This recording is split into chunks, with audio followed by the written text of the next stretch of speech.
All right, let's talk about our weather forecast out here as we go ahead, not only through tomorrow, but even the week ahead. And I'm going to leave you with the good news here as we start off because, tomorrow, messy. But the good news is that Tuesday, Wednesday, Thursday, Friday, temperatures warming up. And we're going to be looking at mostly sunny skies back into the 80s for the second half of next week. Really true kind of spring-like weather. And there's no consequence of a front moving through or anything like that.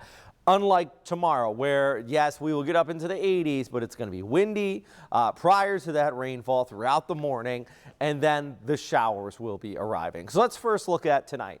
Due to that southerly breeze and clouds moving in, we're going to stay mild overnight, only into the 50s out there. So a pretty kind of mild condition here, 56 overnight, and it's a cool evening.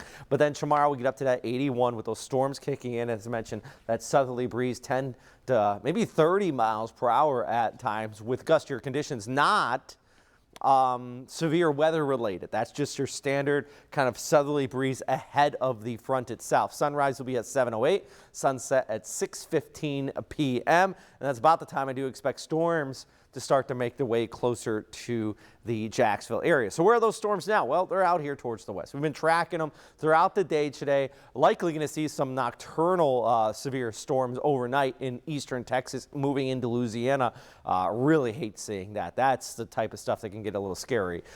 Then there's going to continue to track towards east across over here towards Mississippi and Alabama, and then eventually into the Panhandle. So here's the bigger picture about what's going on. There goes our low, kicks on by. High pressure sets up behind that with some drier weather. But the low itself, that's creating the severe weather. That is the main issue. It's not just us saying, looking at our analysis saying that this is going to be the chance of severe weather.